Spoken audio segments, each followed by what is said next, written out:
அன்னவயல் புதுவை ஆண்டாள் அலங்கருக்கு பண்ணும் திருப்பாவை பல்வதியும் இன்னிசையால் பாடி கொடுத்தாலே நல் பாமாலை பூமாலை சூடி கொடுத்தாலே சொல்லு சூடி கொடுத்த சுடற்கொடியே துல்வாவாய் பாடி அருளவல்ல பல்கையால் நாடினீர் வேங்கடவர்க்கென்ன விதியிந்தா இம்மாற்றம் நாம் கடவா வண்ணமே நல்கு.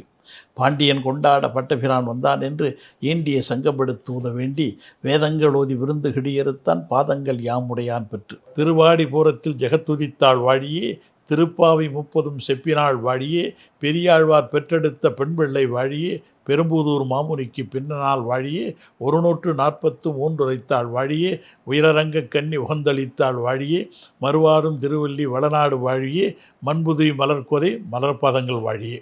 அடியார்கள் வாழ்க அரங்க நகர் வாழ்க சடகோபன் தன் தமிழ் நூல் வாழ்க கடல் சூழ்ந்த மண்ணுலகம் வாழ்க மணவாள மாமுனியே இன்னும் ஒரு நூற்றாண்டிலும். ஆண்டாள் திருவடிகளே சரணம். 27வது பாசுரம். மாணிக்கம் கட்டி வைரம் இடைகட்டி ஆணி பொன்னார் செய்த அழகழகு சொற்கட்டி மாணிக்குரலனின் மாண்புகழ் இடை கட்டி ஞானியர் தமக்களித்த ஞான தேன் கட்டி 4000 சுவையறிந்த நாடி நரம்புகளின் ஊடே ஆண்டாளின் தமிழ் அரியாசனத்தில் இருப்பதை ஆண்டோர்கள் அறிவார்கள். வித்து சிறிதாய் இருப்பினும் ஆல விருட்சம் மிக பெரிது என்பதை போல வேதத்தின் வித்தாக விளைந்து ஞானத்தை பெரிதாக வழங்கி கொண்டிருக்கும் தமிழ் ஞான புதையல் திருப்பாவை. குழலழகர் வாயழகர் கண்ணழகர் கொப்பூழில் எழுகமல பூவழகர் என்று பன்னடகு ததும்பும் பரமனை பாடும் ஆண்டாள் நாச்சியாரின் 27வது பாசுரத்தில் இன்று அனுபவித்து மகிழ்வோம். திருப்பாவை 2ஆம் பாசுரத்தில் நெய்யுண்ணும் பாலுண்ணும் மையிட்டெடுதும் மலரிட்டு நாம் முடியோம் என்று நோன்பின் தீவிரத்தன்மையில் திளைத்திருந்த பெண்கள் இப்போது நோன்பின் நிறைவில் நுழைந்திருக்கிறார்கள். பரந்தாமனை வேண்டி பறைபெற்று விட்டார்கள். அவனை பணிந்து ஆடைகள் மற்றும் அணிகலன்களை பெற்று விட்டார்கள்.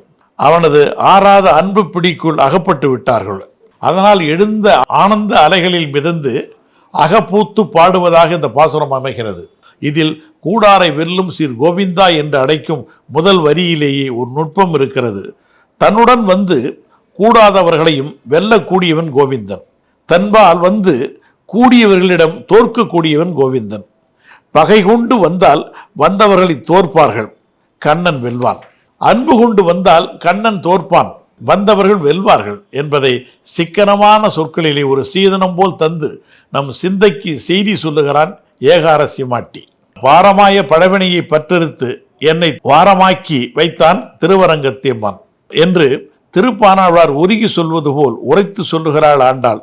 நாடி வரும் நல்லவர்களின் தீவினைகள் எல்லாம் அறுத்து அவர்களை தன்னிடத்திலே அன்புடையவராக அவனே ஆக்கிக் கொள்வான் என்பதுதான் ஆழ்வார்கள் கற்பிக்கும் ஆண்மையான பாடம். ஆண்டாள் அதைத்தான் ஒற்றை வரியிலே கூடாரை ஜெயிப்பவன் கூடி வருபவரிடம் தோற்பவன் என்னும் சீர்மை உனக்கே உரியது என்று கூர்மை தூணிக்க பேசுகிறாள். கூடாரை வெல்லும் சீர் கோவிந்தா உன் தன்னை பாடி பறைகொண்டோம். நீ உடுத்து களைந்த உயர்ந்த ஆடைகளை கொடுத்து எங்களை மகிழ்த்து விட்டாய். கையிலே அணிகின்ற சூடகம் கங்கணமும் காப்பும் கொடுத்து எங்களை கலிகொள்ள செய்து விட்டாய். தோளுக்கு அணியாக சங்கு பொறித்தோம், உன் சக்கரமும் தரித்தோம். உன்னையே நினைத்து நினைத்து அவற்றை அங்கத்தில் பதித்தோம். வீடு கொடுப்பது போல எங்கள் செவிகளுக்கு தோடு கொடுத்தாய் நீ. கூடவே திருமந்திர தேனும் உரைத்தாய் நீ. ஆடக பொன்னாய் எங்கள் அறிவில் ஒளிரும் நீ. பாடகம் என்னும் பாதகங்களை கொடுத்து எங்கள் பாவங்களையும் போக்கிவிட்டாய். அனைத்துக்கும் மேலாய் தரிசாக கிடந்த எங்கள் நெஞ்சுக்கு நீயே பரிசாக கிடைத்து விட்டாய். இதை விட வேற என்ன பாக்கியம் வேண்டும் எங்களுக்கு? வெயிலிடைப்பட்ட வெண்ணெய் போல உருகி நின்று ஆய்ச்சியர் மொழிகளில் அவதாரம் எடுக்கிறாள் ஆண்டாள். ஒரு ஆச்சாரியன் இடத்தில் ஒரு உத்தம வைணவன் பணிந்து அணிந்து கொள்ள வேண்டிய 5 வித அணிகளை மஞ்சன திரண்ட கோல மணிவண்ணா நாங்கள் அணிந்து மகிழ்ந்து விட்டோம் என்று ஆர்வம் தடைக்க ஓதுகிறது ஆட்சியார் நெஞ்சம். விரதங்களை முடித்து கொண்டோம் கண்ணா, இனிமேல் உண்ணா நோன்பு இல்லை. உன்னோடு இருந்து உன் அன்பையும் அழகையும் உண்ணும் நோன்புதான் இனிமேல். பால் வண்ணத்து அன்ன உன் பாஞ்ச சன்னியத்தை எண்ணிக்கொண்டே நாங்கள் பால் உண்போம். சித்தத்துள் தித்திக்கும் உன்னை நினைத்து கொண்டே தேன் உண்போம்.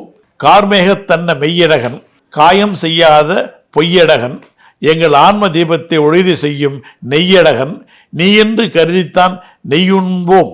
மாலே மணிவண்ணா எங்கள் கண்ணின் கருமணியே, நீ இருப்பதால் உன்னை காவல் செய்யவே கண்ணுக்கு மையிடுவோம். பார்க்கும் மலரெல்லாம் நீயே இருக்கிறாய் என்பதால் பார்க்கடல் வாசா உன்னை பறித்து கூந்தலிலே சூடி உயர்நலம் அடைவோம் என்பதையெல்லாம் உள்ளத்தை உருக்கும் முடியில் படையிலிட்டு பரவசப்படுத்துகிறாள் ஆயர்குல பெண்கள். பொடி பொடியாய் நெய்யிட்டு பொங்கல் வைக்காமல் படிப்படியாய் நெய்யிட்டு நாங்கள் படைக்கும் அக்கார அடிசலை நீ கையார எடுத்து வாயார உண்ணுகையில் முழங்கை வரைக்கும் வழிகின்றது நெய்யே உரைக்கும் எங்கள் நேயத்தை.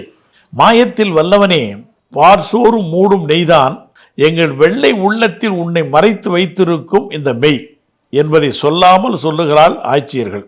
கோவிந்தா, எங்கள் கோபாலகிருஷ்ணா, தாயினும் சால பரிந்து எங்களுக்கு பரிசாக கிடைத்திருக்கிற பரந்தாமா, உனக்கு கைங்கரம் செய்வதையே எங்கள் பாக்கியம் என்று சாரங்கதாரியை சரணாகதி அடைய பக்குவப்படுத்தும் இந்த பாசுரம் ஆண்டாள் தமிழை அலங்காரம் செய்யும் அற்புத பாசுரம். நாளைக்கு சந்திப்போம். நன்றி, வணக்கம்.